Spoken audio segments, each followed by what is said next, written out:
और कांग्रेस के खिलाफ देश भर में प्रदर्शन देखने को मिल रहा है। बीजेपी ने राहुल गांधी को काले झंडे दिखाए और कांग्रेस मुख्यालय के बाहर नारेबाजी की। राहुल गांधी को देशद्रोही बताया गया है।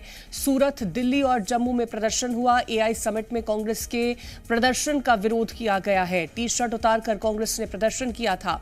बीजेपी ने कहा कि कांग्रेस पर देश का अपमान करने का आरोप लगाया है। एआई समिट में कल प्रदर्शन करने वाले यूथ कांग्रेस के कार्यकर्ताओं की कोर्ट में पेशी से पहले पटियाला राहुल गांधी पे आरोप है कि जब वो बाहर जाते हैं फॉरेन ट्रिप्स पे, वहां पे भी उन्होंने देश के खिलाफ बोला है। अब वो देश के अंदर रह के भी देश के खिलाफ काम कर रहे हैं कि वो फॉरेन फोर्सेस से मिले हुए हैं। इस तरीके के उन पे आरोप है लगातार, उनकी टिप्पणियों के लिए, उनकी बातों के लिए, उनके शब्दों के लिए।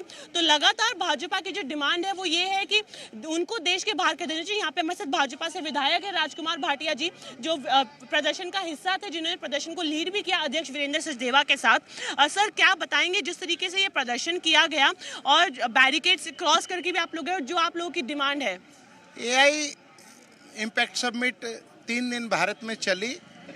विश्व भर से 118 देशों के प्रतिनिधि जो एआई में काम कर रहे हैं, उसके बाद 40 से ज़्यादा बड़ी कंपनियों के सीईओ जो भारत में निवेश करना चाहते हैं, 20 से ज़्यादा प्रदेश राष्ट्रीय अध्यक्ष और उनके प्रतिनिधि यहाँ पर मौजूद थे। दुनिया भर का एक इम्पैक्ट का बड़ा प्लेटफॉर्म था जिसमें वैश्विक स्तर पर ही नीतियां तय हो रही थी। उस जगह पर आकर राहुल गांधी के युवा कांग्रेस के जो सदस्य हैं वो शर्टलेस प्रदर्शन करते हैं और ये बताने की कोशिश करते हैं कि भारत को इन प्रकार के समझौतों की जरूरत नहीं है। They are saying PM is compromise. Yes, PM is compromise, but with the future of their youth जी, with the future of their businessman जी, with the future of progress of India जी। अगर ऐसे में कोई प्रधानमंत्री कंप्रोमाइज कर रहा है और कंप्रोमाइज सार्थक है, ये कंप्रोमाइज उस कंप्रोमाइज की तरह नहीं है जब नेहरू जी के, इंदिरा जी के और राजीव जी के कार्यकाल में जीप घोटाला होता था। ये कंप्रोमाइज वो नहीं है जब बोफर्स तोप का घोटाला होता था। ये वो कंप्रोमाइज नहीं है, ये देश के युवाओं के भविष्य का कंप्रोमाइज था।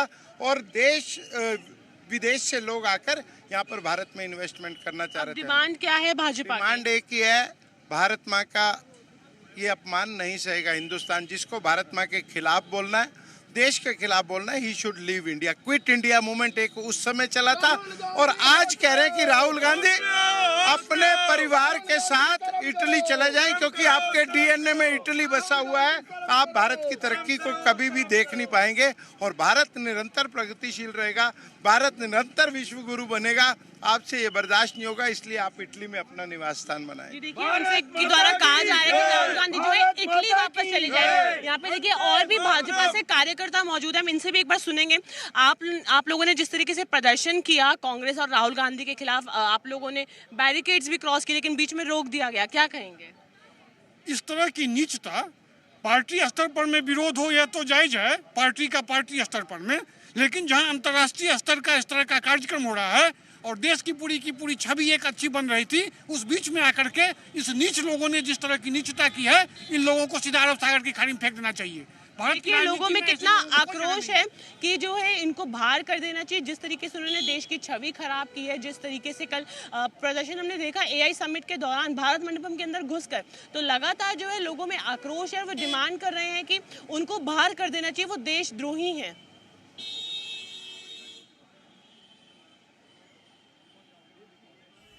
तो ये प्रदर्शन है और विरोध है जो कि भारतीय जनता पार्टी की तरफ से किया जा रहा है।